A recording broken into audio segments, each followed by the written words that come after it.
मुख्यमंत्री देवेंद्र फडणवीस यांनी प्रत्यक्षपणे कोल्हापूरच्या शक्तिपीठाला विरोध केला नसला तरी ते इतरांना सांगून त्यांना पुढे करतात। शक्तिपीठाला आमचा विरोध कायम राहील असे शक्तिपीठ महामार्ग विरोधीचे समन्वयक गिरीश फोंडे यांनी माध्यमांशी बोलताना सांगितले। विधानसभा निवडणुकीत महायुतीच्या नेत्यांनी याला विरोध केला होता, आता ते याविषयी काही बोलत नाहीत, त्यामुळे शेतकरी संभ्रमावस्थेत आहेत। आमदार राजेश क्षीरसागर यांनी शक्तिपीठ महामार्गाबाबत सर्वांना विश्वासात घेऊन निर्णय घेणार असल्याचे विधान केले। तर हा महामार्ग जिल्ह्यातून जाणार नाही याबाबत मी आधीच बोललो आहे असे विधान शिक्षण मंत्री हसन मुश्रीफ यांनी केले आहे। यावरून महायुतीमध्येच मतभेद असल्याचे दिसून येत आहे।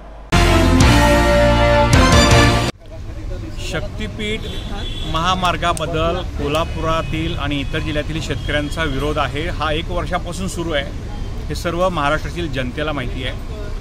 या सगळ्यांमध्ये सूत्रधार हे देवेंद्र फडणवीस आहेत आणि आता आमचा मुख्य फोकस हा देवेंद्र फडणवीस यांच्यावरतीच आहे। स्वतः देवेंद्र फडणवीस बऱ्याच वेळा पुढे येत नाही आहेत आणि ते इतरांना पुढे करून काही वेळा बोलायला सांगतात। कंत्राटदार आणि व्यापारी हे एकत्र येऊन काही लोकांना बोलायला सांगत असतील तर आमचाही त्याला नाईलाज आहे। असे काही लोक जर शक्तिपीठ महामार्गाला समर्थन करत असतील तर त्यांचा देखील जो काही गैरसमज झाला आहे की विकास करण्यासाठी हा शक्तिपीठ महामार्गच पाहिजे आणि या महामार्गाशिवाय विकास होऊ शकत नाही आहे। गेले 10-15 वर्ष यांचे काही कोणी हात बांधलेले नव्हते विकास करायला आणि त्यामुळे पर्यायी रस्ते असताना आपल्याला शाहू महाराजांची भूमी असलेला, कारण शाहू महाराजांनी या ठिकाणी कोल्हापूरचा शाश्वत विकास केलेला आहे आणि फडणवीसना हा कोल्हापूरचा शाश्वत विकास नको आहे। त्यांना विदर्भासारखं कोल्हापूरची जी सुजलाम सुफलाम धरती आहे ती भकास करायची आहे का, असा एक प्रश्न निर्माण होतो आणि म्हणून शक्तिपीठ महामार्गाचं काही जे आता 1 वर्षानंतर जे जागे झालेले आहेत त्यांनी थोडासा अभ्यास करावा असाच आम्ही त्यांना सल्ला देईल।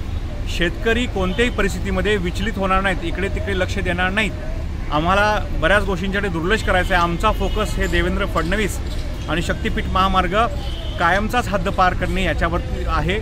महत्त्वाचा भाग जो आहे की या ठिकाणी कोल्हापूरमध्ये येऊन एकनाथ शिंदे यांनी सांगितलं होतं की शक्तिपीठ महामार्ग वगळतो किंवा रद्द केलेल्या प्रचारादरम्यान आता त्यांच्याच पक्षातील लोक जर त्यांना जर खोटं ठरवायला जर पुढे आले असतील तर याला आमचा नाईलाज आहे। पक्षांतरात काय घडतं आहे हे यथावकाश आता थोड्या दिवसात समजेलच, पण आमचा शक्तिपीठ महामार्गाला विरोध असणं आमच्या शेतातून शेतकरी जे आहेत ते जाऊ देणार नाहीत। कुठेतरी व्यापारी आणि कंत्राटदारांनी एकत्र येऊन मीटिंग करायची, याला आम्ही अजिबात भीक घालत नाही। याला अनुलेखाने मारण्याचंच काम आम्ही करणार आहोत आणि त्यामुळे जे काही शहरात बसून करायचे ते करू देत। शक्तिपीठ महामार्ग आम्ही अडवलेला आणि होऊ देणार नाही आहोत।